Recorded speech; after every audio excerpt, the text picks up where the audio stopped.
Hello aspirants, welcome back to India for IAS. ಕನ್ನಡದಲ್ಲಿ current ಅಫೇರ್ಸ್ನ ಪ್ರಸ್ತುತಿಪಡಿಸುವಂತಹ ಸರಣಿಗೆ ನಿಮ್ಮೆಲ್ಲರಿಗೂ ಸ್ವಾಗತ.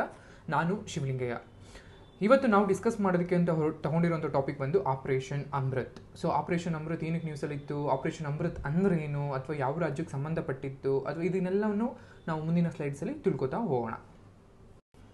ಇನ್ನು ಆಪರೇಷನ್ ಅಮೃತ್ ಏನಕ್ಕೆ ನ್ಯೂಸಲ್ಲಿತ್ತು ಅಂತ ನೋಡೋದಾದರೆ, ರೀಸೆಂಟಾಗಿ Kerala comes up the operation Amrit to tackle AMR. ನಾವಿಲ್ಲಿ ಇಷ್ಟನ್ನು ನೋಡಬೇಕಾಗಿರುವಂಥ ಪದಗಳು. ಆ ಒಂದು ಕೇರಳ, ಇನ್ನೊಂದು ಆಪರೇಷನ್ ಅಮೃತ್ ಅನ್ನುವಂಥ ಯೋಜನೆ, ಅಥವಾ ಇನ್ನೊಂದು AMR ಅಂದರೆ ಆಂಟಿ ಮೈಕ್ರೋಬಿಯಲ್ ರೆಸಿಸ್ಟೆಂಟ್ ಅಂತ ಕರಿತೀವಿ. ಸೊ ಹೀಗಂದ್ರೆ ಏನು, ಏನಕ್ಕೆ ಆಪರೇಷನ್ ಅಮೃತ್ ಕೇರಳ ಕೈಗೊಂಡಿದ್ದೆ, ಸೊ ಇದೆಲ್ಲವನ್ನ ನಾವು ಡಿಸ್ಕಸ್ ಮಾಡ್ತಾ ಹೋಗೋಣ. ಅಮೃತ್ ಅನ್ನೋದು ಏನು ಅಂತ ನೋಡೋದಾದರೆ, it's a anti microbial resistance intervention for total health ಅಂತ ಇದರ ಒಂದು ರೂಪ. ಸೊ ಹಂಗಂದ್ರೆ ಏನು, resistant intervention for total health ಅಂತ ಇದೆ. ಸೊ ಆಂಟಿ ಮೈಕ್ರೋಬಿಯಲ್ ರೆಸಿಸ್ಟೆಂಟ್ ಅಂದರೆ ಏನು, ಯಾಕೆ ಬೇಕು, ಸೊ ಇದನ್ನೆಲ್ಲ ನೋಡ್ತಾ ಹೋದರೆ ಇತ್ತೀಚಿನ ದಿನಗಳಲ್ಲಿ ವೈದ್ಯಕೀಯ ರಂಗದಲ್ಲಿ ಅಥವಾ ಆರೋಗ್ಯ ರಂಗದಲ್ಲಿ ನಮಗೆಲ್ಲ ಗೊತ್ತಿರೋ ಹಾಗೆಯೇ ಎಲ್ಲರೂ ಮಿತಿಮೀರಿದ ಆಂಟಿಬಯೋಟಿಕ್ಗಳನ್ನು ತೆಗೆದುಕೊಳ್ಳೋದಕ್ಕೆ ಶುರುವಾಗಿದೆ.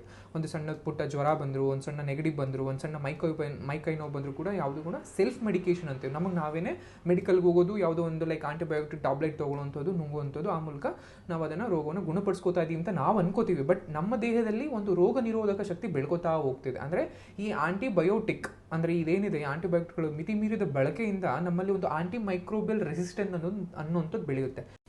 ಆಂಟಿ ಮೈಕ್ರೋಬಿಯಲ್ ರೆಸಿಸ್ಟೆನ್ಸ್ ಅಂದರೆ ಏನು ಅನ್ನೋದು ನಿಮಗೆ ಮುಂದಿನ ಸ್ಲೈಡ್ಸಲ್ಲಿ ತಿಳಿಸ್ತಾ ಹೋಗ್ತೀನಿ. ಬಟ್ ಈಗ ಮೊದಲಿಗೆ ಆಪರೇಷನ್ ಅಮೃತ್, ಕೇರಳ ರಾಜ್ಯದ ಈ ಹೊಸದಾಗಿ ತಂದಿರುವಂಥ ಯೋಜನೆ ಏನಿದೆ ಆಪರೇಷನ್ ಅಮೃತ್, ಇದರ ರೂಪುರೇಷೆಗಳೇನು, ಇದು ಏನಕ್ಕೆ ತಂದಿದೆ ಅಂತ ನೋಡೋದಾದರೆ ಅದರ ಉದ್ದೇಶ ಅಂತ ನೋಡ್ಬೋದು. ಮೊದಲಿಗೆ ಉದ್ದೇಶ ಅನ್ನೋದು ನೇರ ಮಾರಾಟವನ್ನು ತಡೆಗಟ್ಟುವಂಥದ್ದು. ನಮಗೆಲ್ಲ ಗೊತ್ತಿರೋಂಗೆ ಈ ಆಂಟಿಬಯೋಟಿಕ್ಸ್ ಟ್ಯಾಬ್ಲೆಟ್ಸ್ ಏನಿದೆ ಮೆಡಿಕಲಲ್ಲಿ ನಾವು ಸಿಂಪಲಾಗಿ ಹೋಗಿ ಕೇಳಿದ್ರು ಕೂಡ ಕೊಡ್ತಾರೆ, ಯಾವುದೇ ಪ್ರಿಸ್ಕ್ರಿಪ್ಷನ್ ಇಲ್ದಲೇ. ಸೊ ಪ್ರಿಸ್ಕ್ರಿಪ್ಷನ್ ಇಲ್ದಲೇ ಇದ್ರೂ ಕೂಡ ಅಂದರೆ ಡಾಕ್ಟರಿಂದ ಯಾವುದೇ ರೀತಿಯಾದಂಥ ಈ ಮಾತ್ರೆಗಳನ್ನು ಕೊಡಿ ಅಥವಾ ಈ ಮೆಡಿಸಿನ್ನ ಕೊಡಿ ಅಂತ ಈ ಒಂದು ಚೀಟಿ ಕೊಡ್ದಲೇ ಇದ್ರೂ ಕೂಡ ನಾವು ಕೇಳಿದ ತಕ್ಷಣ ಕೊಡ್ತಾ ಇದ್ದಾರೆ. ಸೊ ಆ ಕೊಡುವಂತಿಕೆಯನ್ನು ನಾವೇನು ಈಗ ತಗೋತಾ ಇದ್ದೀವಿ ಅಂದರೆ ನೇರ ಮಾರಾಟ, ವಿತೌಟ್ ಡಾಕ್ಟರ್ ಪ್ರಿಸ್ಕ್ರಿಪ್ಷನ್ ಇಲ್ದಲೇ ಮಾರಾಟ ಮಾಡ್ತಿದ್ದಾರೆ, ಇದನ್ನು ತಡೆಗಟ್ಟೋದು ಈ ಆಪರೇಷನ್ ಅಮೃತ್ನ ಮೊದಲ ಉದ್ದೇಶವಾಗಿರುತ್ತೆ. ಅಂದರೆ ಪ್ರಿಸ್ಕ್ರಿಪ್ಷನ್ ಇಲ್ದಲೇ ಯಾವುದೇ ಕಾರಣಕ್ಕೂ ಮಾರಾಟವನ್ನು ಮಾಡೋದಿಲ್ಲ ಅನ್ನೋ ರೀತಿಯಲ್ಲಿ ಒಂದು ಉದ್ದೇಶವನ್ನು ಹೊರಡಿಸಿದೆ. ಅದು ಸೆಕೆಂಡ್ ಬಂದು ಫಾರ್ಮಸಿ ನಿಯಮಾವಳಿಗಳು. ಸೊ ಒಂದಷ್ಟು ಫಾರ್ಮಸಿಗಳಿಗೆ ಅಥವಾ ಮೆಡಿಕಲ್ಗಳಿಗೆ ಒಂದಷ್ಟು ನಿಯಮಾವಳಿಗಳು ಕೂಡ ಬಿಡುಗಡೆ ಮಾಡಿದೆ. ಅದು ಯಾವುದಂದರೆ ನಿಖರವಾದಂಥ ದಾಖಲೆಗಳನ್ನು ಹೊಂದಿರಬೇಕು. ಅಂದರೆ ನಮ್ಮಲ್ಲಿ ಎಷ್ಟು ಆಂಟಿಬಯೋಟಿಕ್ ತಗೋತಾ ಇದ್ದೀವಿ, ಅಂದರೆ ನಮ್ಮ ಮೆಡಿಕಲ್ ಬರ್ತಾ ಇದೆ ಅಥವಾ ನಮ್ಮ ಫಾರ್ಮಸಿಗೆ ಬರ್ತಾ ಇದೆ, ಸೊ ಇಲ್ಲಿಂದ ನಾವೆಷ್ಟು ಮಾರಾಟ ಮಾಡ್ತಾ ಇದ್ದೀವಿ, ಯಾರು ಮಾರಾಟ ಮಾಡ್ತಾ ಇದ್ದೀವಿ, ಈ ರೀತಿಯಾದಂಥ ಒಂದು ಬೇಸಿಕ್ ಆದಂತಹ ಒಂದಷ್ಟು ಡಾಕ್ಯುಮೆಂಟ್ಸನ್ನು, ದಾಖಲೆಗಳನ್ನ ಎತ್ತಿಟ್ಕೊಳ್ಳುವಂಥದ್ದು ಅಥವಾ ಇಡುವಂಥದ್ದು. ಅದ್ರ ಜೊತೆಗೆ ಒಂದು ಸೂಚನೆಯನ್ನು ಪ್ರದರ್ಶನ ಮಾಡಬೇಕು. ಪ್ರತಿಯೊಂದು ಮೆಡಿಕಲ್ ಅಥವಾ ಫಾರ್ಮಸಿ ಮುಂದೆ ನಾವು ಡಾಕ್ಟರ್ನ ಪ್ರಿಸ್ಕ್ರಿಪ್ಷನ್ ಇಲ್ದಲೇ ಯಾವುದೇ ರೀತಿಯಾದಂಥ ಆಂಟಿಬಯೋಟಿಕ್ಗಳನ್ನ ಮಾರೋದಿಲ್ಲ ಅಂತ ಒಂದು ಪ್ರದರ್ಶನವನ್ನು ಕೂಡ ಅಥವಾ ಭಿತ್ತಿ ಚಿತ್ರವನ್ನು ಕೂಡ ಒಂದು ಮೆಡಿಕಲ್ ಅಥವಾ ಫಾರ್ಮಸಿ ಮುಂದೆ ಅಂಟಿಸಬೇಕಾಗಿರುತ್ತೆ. ಇನ್ನು ಮೂರನೇದು ಬಂದು ಸಾರ್ವಜನಿಕ ಸಹಭಾಗಿತ್ವ. ಅಂದರೆ ಇದರಲ್ಲಿ not just government and pharmacy ಅಷ್ಟೇ ಇನ್ಕ್ಲೂಡ್ ಆಗಿಲ್ಲ, ಇದರಲ್ಲಿ ಜನರನ್ನು ಕೂಡ ಒಳಗೊಳ್ಳಲಾಗಿದೆ. ಅದು ಯಾವ ರೀತಿಯಲ್ಲಿ ಅಂದರೆ ಯಾವುದಾದ್ರೂ ನಮ್ಗೆ ಗೊತ್ತಿರುವಂಥ ಮೆಡಿಕಲ್ ಅಥವಾ ನಮ್ಗೆ ಯಾವುದಾದ್ರೂ ಒಂದು ಫಾರ್ಮಸಿನಲ್ಲಿ ಯಾವುದೇ ರೀತಿಯಾದ ಪ್ರಿಸ್ಕ್ರಿಪ್ಷನ್ ಇಲ್ದಲೇ ಮಾರಾಟ ಮಾಡ್ತಿದ್ದಾರೆ ಆಂಟಿಬಯೋಟಿಕ್ಸ್ ಅಂತ ಗೊತ್ತಾದರೆ ನಾವು ಧೈರ್ಯವಾಗಿ ಮುಂದೆ ಬಂದು ಸರ್ಕಾರಕ್ಕೆ ಅಥವಾ ಒಂದು ಅಧಿಕಾರಿಗಳಿಗೆ, ಸಂಬಂಧಪಟ್ಟ ಅಧಿಕಾರಿಗಳಿಗೆ ನಾವು ದೂರನ್ನು ಕೂಡ ನೀಡಬಹುದು. ಆ ಮೂಲಕ ಈ ಏನಂತೀವಿ ವಿತೌಟ್ ಪ್ರಿಸ್ಕ್ರಿಪ್ಷನ್ ಇಲ್ದಲೆ ಅಥವಾ ವಿತೌಟ್ ಒಂದು ಜನರಿಗೆ ಒಂದು ಬೇಸಿಕ್ ಒಂದು ಜ್ಞಾನ ಇಲ್ದಲೆ ಮಾಡ್ತಾ ಇರುವಂತಹ ಈ ಆಂಟಿಬಯೋಟಿಕ್ಗಳ ಮಾರಾಟವನ್ನು ತಡೆಗಟ್ಟುವಂತಹದ್ದು. ಇದಿಷ್ಟು ಆಪರೇಷನ್ ಅಮೃತ್ ಕುರಿತಾದದ್ದು. ಅಂದರೆ ಆಪರೇಷನ್ ಅಮೃತ್ ಅಂದರೆ ಬೇಸಿಕಲಿ ಕೇರಳಕ್ಕೆ ಸಂಬಂಧಪಟ್ಟಿರುವಂಥದ್ದು ಒಂದು ಎಕ್ಸಾಮ್ಸಲ್ಲಿ ಕೇಳ್ಬೋದು. ಎರಡನೇದು ಏನಕ್ಕೆ ರೀಸನ್ ಅಂದರೆ ಆಂಟಿಮೈಕ್ರೋಬಿಯಲ್ ರೆಸಿಸ್ಟೆಂಟನ್ನು ಏನಿದೆ ಅದನ್ನು ಕಮ್ಮಿ ಮಾಡೋದಕ್ಕೋಸ್ಕರ ತಂದಿರುವಂಥದ್ದು ಆಪರೇಷನ್ ಅಮೃತ್. ಸೊ ಹಾಗಾದರೆ ಆಂಟಿಮೈಕ್ರೋಬಿಯಲ್ ಅಂದರೆ ಏನು ಅಥವಾ ಆಂಟಿಮೈಕ್ರೋಬಿಯಲ್ ರೆಸಿಸ್ಟೆಂಟ್ ಅನ್ನೋದು ಏನು ಅಂತ ನೋಡೋದಾದರೆ, ನಾವು ಈಗೇನು ರೋಗಾಣುಗಳಿಂದ ಅಥವಾ ಈ ರೋಗಾಣುಗಳಿಂದ ನಾವು ಕಾಯಿಲೆ ಬೀಳ್ತಾ ಇದ್ದೀವಿ, ಕಾಯಿಲೆ ಬಿದ್ದಾಗ ಒಂದಷ್ಟು ಮೆಡಿಸನನ್ನು ಅಂದರೆ ಔಷಧಿಗಳನ್ನ ಅಥವಾ ಮೆಡಿಸನನ್ನು ತಗೋತಾ ಇದ್ದೀವಿ. ಸೊ ಕಾಲಕ್ರಮೇಣ ಏನು ಮಾಡುತ್ತೆ, ನಮ್ಮಲ್ಲಿರುವಂಥ ಈ ರೋಗಾಣುಗಳು ಆ ಔಷಧಿಗಳಿಗೆ ಒಂದು ಯಾವುದೇ ರೀತಿ ಸ್ಪಂದನೆ ಮಾಡೋದನ್ನು ನಿಲ್ಲಿಸ್ತಾ ಬರ್ತವೆ. ಅಂದರೆ ಅದಕ್ಕೆ ಪ್ರತಿರೋಧವನ್ನು ತಮ್ಮಲ್ಲಿ ತಾವೇ ಉಂಟು ಮಾಡ್ಕೊಳ್ತಾ ಬರ್ತವೆ. ಫಾರ್ ಎಕ್ಸಾಂಪಲ್ ಕನ್ನಡದಲ್ಲಿ ಒಂದು ತೋಳ ಬಂತು ತೋಳ ಕಥೆ ನಾವೆಲ್ಲ ಕೇಳಿರ್ತೀವಿ. ಸೊ ಅದ್ರಲ್ಲಿ ಏನಾಗುತ್ತೆ ಅಂದರೆ ಒಂದು ಹುಡುಗ ಏನು ಮಾಡ್ತಾನೆ, ಹಳ್ಳಿಯವ್ರನ್ನೆಲ್ಲ ಎದುರಿಸೋದಕ್ಕೋಸ್ಕರ ಕುರಿ ಮೇಯಿಸ್ಬೇಕಾದ್ರೆ ಒಂದ್ಸರಿ ತೋಳ ಬಂತು ಅಂತ ಎದುರಿಸ್ತಾನೆ. ಸೊ ಎಲ್ಲರೂ ಓಡ್ ಬಂದು ತೋಳ ಬಂತೇನೋ ಅಂದ್ಬಿಟ್ಟು ಎಲ್ಲರೂ ಓಡ್ ಬಂದು ಕಾಪಾಡಕ್ಕೆ ಬರ್ತಾರೆ. ಅಲ್ಲಿ ನೋಡಿದ್ರೆ ತೋಳ ಇರಲ್ಲ. ಇನ್ನೊಂದ್ಸಲಿ ಹಾಗೆ ಮಾಡ್ತಾನೆ, ತೋಳ ಬಂತು ಅಂತ ಎಲ್ಲರೂ ಓಡ್ ಬರ್ತಾರೆ, ನೋಡಿದ್ರೆ ಯಾವುದೇ ತೋಳ ಇಲ್ಲ. ಮೂರನೇ ಸಲ ಹಾಗೆ ಮಾಡ್ತಾನೆ, ತೋಳ ಬಂತು ಅಂತ ಯಾರು ಬರ್ತಾರೆ, ಯಾರು ಇರಲ್ಲ. ಬಟ್ ನಿಜವಾಗ್ಲೂ ತೋಳ ಬರುತ್ತೆ ಒಂದಿನ. ತೋಳ ಬಂದಾಗ ಅದನ್ನು ಅವನು ತೋಳ ಬಂತು ಅಂತ ದೂರ ಕಿರ್ಚ್ಕೋತಾನೆ. ಬಟ್ ಊರವರೆಲ್ಲ ಅಥವಾ ಅಲ್ಲಿರೋ ಜನ, ಸುತ್ತಮುತ್ತ ಜನ ಏನು ಅನ್ಕೋತಾರೆ, ಮಾಮೂಲಿ ಹುಡುಗನ ದಿನ ಇದೇ ನಾಟಕ, ಸೊ ಅಂದ್ಬಿಟ್ಟು ಯಾರೂ ಬರಲ್ಲ. ಆ ಬರದಲ್ಲೇ ಇದ್ದ ಸಮಯದಲ್ಲಿ ಅವನಲ್ಲಿರುವಂಥ ಎಲ್ಲ ಕುರಿಗಳನ್ನು ಆ ತೋಳ ಏನು ಮಾಡುತ್ತೆ, ಸಾಯಿಸಿ ಆದರೂ ತೊಗೊಂಡ್ಕೊಂಡು ಹೋಗ್ಬಿಡುತ್ತೆ. ಸೊ ಈ ರೀತಿಯಲ್ಲಿ ತೋಳೋ ರೀತಿ ಕಥೆನಲ್ಲಿ ಕೂಡ ನಾವು ಏನು ಮಾಡ್ತೀವಿ, ಸಣ್ಣ ಪುಟ್ಟಕ್ಕೂ ನಾವು ಒಂದಷ್ಟು ಮೆಡಿಸಿನನ್ನು ಅಂದರೆ ಆಂಟಿಬಯೋಟಿಕ್ನ ತಗೋತಾ ಹೋಗ್ತಾ ಇರ್ತೀವಿ. ಸೊ ಅಂದರೆ ಲೈಕ್ ಒಂದಿಷ್ಟು ಅಂದರೆ ಯಾವುದೇ ರೀತಿಯಾದಂತಹ ಗಂಭೀರ ಸ್ವರೂಪದ ಕಾಯಿಲೆಗಳಲ್ಲಿ ಸಣ್ಣ ಪುಟ್ಟದಕ್ಕೂ ನಾವು ಏನು ಮಾಡ್ತೀವಿ, ಎಲ್ಲದಕ್ಕೂ ಆಂಟಿಬಯೋಟಿಕ್ ತೆಗೆದುಕೊಳ್ಳೋದ್ರಿಂದಾಗಿ ಸೊ ಅದೇನು ಮಾಡುತ್ತೆ, ಘನ ಸ್ವರೂಪದ ಅದು ಒಂದು ತೀವ್ರ ಸ್ವರೂಪದ ಕಾಯಿಲೆಗಳು ಉಂಟಾದಾಗ ನನ್ನ ನೆಸೆಸಿಟಿ ಎಲ್ಲಿರುತ್ತೋ, ಅಂದರೆ ಎಲ್ಲಿ ಅಗತ್ಯತೆ ಇರುತ್ತೋ ಆಂಟಿಬಯೋಟಿಕ್ದು, ಅಲ್ಲಿ ಕೊಡೋಕೆ ಹೋದಾಗ ಅಷ್ಟೊತ್ತು ಆಲ್ರೆಡಿ ನಮ್ಮ ದೇಹದಲ್ಲಿ ಅದಕ್ಕೆ ರೆಸಿಸ್ಟೆನ್ಸನ್ನು ಬೆಳೆಸ್ಕೊಂಡ್ಬಿಟ್ಟಿರುತ್ತೆ ಆ ರೋಗಾಣುಗಳು. ಸೊ ಅದರಿಂದಾಗಿ ನೀವು ಯಾವ ಟೈಮಲ್ಲಿ ಅಗತ್ಯತೆ ಇರುತ್ತೋ ಆ ಟೈಮಲ್ಲಿ ಕೊಡೋಕೆ ಹೋದಾಗ ಅದು ರಿಯಾಕ್ಷನ್ನೇ ಮಾಡಲ್ಲ. ಆ ಸಮಯದಲ್ಲಿ ಹೆಚ್ಚಿನ ಪ್ರಾಣಹಾನಿಗಳು, ನಷ್ಟಗಳು ಉಂಟಾಗೋ ಸಾಧ್ಯತೆಗಳು ತುಂಬಾ ಇರುತ್ತೆ. ಸೊ ಇದನ್ನು ನಾವು ಆಂಟಿಮೈಕ್ರೋಬಿಯಲ್ ರೆಸಿಸ್ಟೆನ್ಸ್ ಅಂತ ಕರಿತೀವಿ. ಪಕ್ಕದಲ್ಲಿರುವಂತಹ ಒಂದು ಪಿಕ್ಚರ್ನ ನೋಡೋದಾದರೆ ಅದು ನಮಗೆ ಹೇಗೆ ಸ್ಪ್ರೆಡ್ ಆಗುತ್ತೆ ಅಂತ WHO ನೀಡಿರುವಂಥ ಒಂದು ಮ್ಯಾಪ್ ಅದು. ಸೊ ಈ ಮ್ಯಾಪಲ್ಲಿ ಒಂದು ನಮ್ಗೆ ಬೇಕಾಬಿಟ್ಟಿದಂಥ ಮಾತ್ರೆಗಳನ್ನ ಅಥವಾ ಮೆಡಿಸನನ್ನು ತೆಗೆದುಕೊಂಡಾಗ ನಮ್ಮಲ್ಲಿ ಉಂಟಾಗುವಂತಹ ಆಂಟಿಮೈಕ್ರೋಬಿಯಲ್ ರೆಸಿಸ್ಟೆನ್ಸ್ ಒಂದು ರೀತಿ ಆದರೆ, ಎರಡನೇದು ಇನ್ನೊಂದು ಪ್ರಾಣಿ ಪಕ್ಷಿಗಳ ಮೂಲಕ ಅಂದರೆ ನಾವು ತಿನ್ನುವಂತಹ ಮಾಂಸಗಳ ಮೂಲಕನೂ ಕೂಡ ನಮ್ಮ ದೇಹವನ್ನು ಈ ಬ್ಯಾಕ್ಟೀರಿಯಾ ಏನಿರುತ್ತೆ ಅಥವಾ ರೆಸಿಸ್ಟೆಂಟ್ನ ಮೂಲಕ ಜಾಸ್ತಿ ಆಗುತ್ತೆ ಹೋಗುತ್ತೆ. ಹೇಗೆ ಅಂತ ನೋಡೋದಾದ್ರೆ ಈಗಿನ ಕಾಲದಲ್ಲಿ ಎಲ್ಲದಕ್ಕೂ ಅಂದರೆ ಯಾವುದೇ ಒಂದು ಪ್ರಾಣಿ ಪಕ್ಷಿಗಳನ್ನ ಸಾಕಬೇಕಾದ್ರೂ ಕೂಡ ಮಾಂಸಕ್ಕಾಗಿ ಸಾಕಬೇಕಾದ್ರೆ ಅದರಲ್ಲಿ ಆಂಟಿಬಯೋಟಿಕ್ನ ಯೂಸ್ ಮಾಡ್ತಿರ್ತಾರೆ. ಸೊ ಆ ಮಾಂಸಗಳನ್ನ ನಾವು ಸೇವನೆ ಮಾಡೋದ್ರ ಮೂಲಕ ನಮ್ಮ ದೇಹದಲ್ಲೂ ಕೂಡ ಆ ಬ್ಯಾಕ್ಟೀರಿಯಾಗಳು ಬಂದು ಸೇರಿಕೊಳ್ಳುತ್ತೆ. ಸೊ ಆ ಮೂಲಕ ನಮ್ಮಲ್ಲಿ ಆಂಟಿಮೈಕ್ರೋಬಿಯಲ್ ರೆಸಿಸ್ಟೆನ್ಸ್ ಕೂಡ ಜಾಸ್ತಿ ಆಗ್ತಾ ಹೋಗುತ್ತೆ. ಇನ್ನು ಈ ಆಂಟಿಮೈಕ್ರೋಬಿಯಲ್ನ ರೆಸಿಸ್ಟೆನ್ಸ್ ಜಾಸ್ತಿ ಆಗೋದಕ್ಕೆ ಏನು ಕಾರಣಗಳು ಅಂತ ನೋಡೋದಾದರೆ, ಅತಿಯಾದಂತಹ ಬಳಕೆ. ನಾವು ಸಣ್ಣ ಪುಟ್ಟ ಒಂದು ತಲೆನೋವು ಬಂದರೂ ಮಾತ್ರೆ ತಗೋ, ಅಥವಾ ಒಂದು ಮೈಕೈ ನೋವು ಬಂದರೂ ಮಾತ್ರೆ ತಗೋ, ಅಥವಾ ಇನ್ನೇನೋ ಒಂದು ಹೆಡ್ಏಕ್ ಬಂದರೆ ಮಾತ್ರೆ ತಗೋ.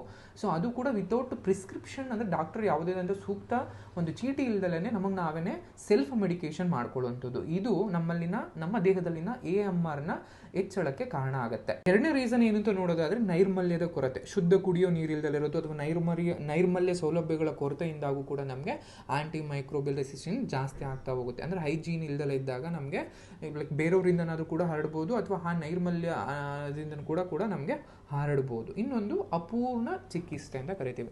ಅಂದರೆ ಡಾಕ್ಟರ್ಗಳು ನಮಗೆ 10 ದಿನಕ್ಕೆ ಆಗೋಷ್ಟು ಮಾತ್ರೆ ಹೇಳಿರ್ತಾರೆ. ಅಂದರೆ ಯಾವುದೋ ಒಂದು ನಮಗೆ ಜ್ವರನೋ ಅಥವಾ ಇನ್ನೊಂದೇನೋ ನೆಗಡಿನೋ ಅಥವಾ ಇನ್ನೊಂದು ವೈರಾಣುವಿಂದ ಅಥವಾ ಬ್ಯಾಕ್ಟೀರಿಯಾನ ಏನೋ ಒಂದು ನಮ್ಮ ಕಾಯಿಲೆ ಬಂದಿರುತ್ತೆ, ಅದಕ್ಕೆ ಅವರು ಮೆಡಿಕೇಶನ್ ಕೊಟ್ಟಿರ್ತಾರೆ. ನಾವೇನು ಮಾಡ್ತೀವಿ, 2 ದಿನ 3 ದಿನ ಮಾತ್ರೆ ತಗೋತೀವಿ, 4 ದಿನಕ್ಕೆ ಆಗೋ ಸ್ವಲ್ಪ ಹುಷಾರಾದಂಗೆ ಕಾಣಿಸುತ್ತೆ, ಅವತ್ತಿಗೆ ನಾವು ಅದನ್ನು ಸ್ಕಿಪ್ ಮಾಡ್ತೀವಿ.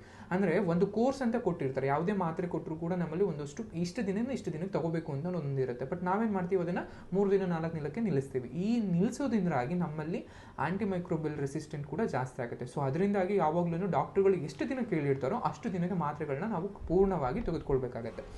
ಮತ್ತೊಂದು ಅಸಮರ್ಪಕ ಸೋಂಕು.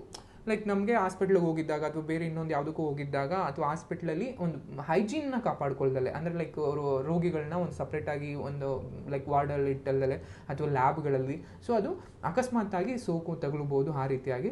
ಇನ್ನೊಂದು ನಾವು ಪ್ರಾಣಿಗಳ ಮೂಲಕ ಹರಡುವಂಥದ್ದು. ಸೊ ಪ್ರಾಣಿಗಳ ಮೂಲಕ ಹೇಗೆ ಅಂದರೆ ನಮ್ಗೆ ಗೊತ್ತಿದ್ದಂಗೆ ಈಗ ಕೋಳಿಗಳಲ್ಲಿ ಅಥವಾ ಹಸುಗಳಲ್ಲಿ ಅಥವಾ ಕುರಿ ಮೇಕೆಗಳಲ್ಲಿ ಏನು ಮಾಡ್ತಿದ್ದಾರೆ, ಗ್ರೋತನ್ನು ಜಾಸ್ತಿ ಮಾಡೋಕೆ, ಅಂದರೆ ಕೋಳಿಗಳ ತೂಕವನ್ನು ಹೆಚ್ಚಿಸೋದಕ್ಕೆ ಅಲ್ಲೂ ಕೂಡ ಆಂಟಿಬಯೋಟಿಕ್ನ ಕೊಡ್ತಾ ಬರ್ತಿದ್ದಾರೆ. ಸೊ ಆ ಕೋಳಿಗಳನ್ನ ನಾವು ತಿನ್ನೋದ್ರ ಮೂಲಕ ಅಥವಾ ಆ ಮಾಂಸವನ್ನು ನಾವು ಸೇವನೆ ಮಾಡೋದ್ರ ಮೂಲಕ ಹಂಗೂ ಕೂಡ ನಮ್ಮ ದೇಹದಲ್ಲಿ ಆಂಟಿಮೈಕ್ರೋಬಿಯಲ್ ರೆಸಿಸ್ಟೆಂಟ್ ಜಾಸ್ತಿ ಆಗ್ತಾ ಹೋಗುತ್ತೆ. ಸೊ ಈ ಎಲ್ಲ ಕಾರಣಗಳಿಂದಾಗಿ ನಮ್ಮಲ್ಲಿ ಆಂಟಿಮೈಕ್ರೋಬಿಯಲ್ ರೆಸಿಸ್ಟೆಂಟ್ ಜಾಸ್ತಿ ಆಗುತ್ತೆ.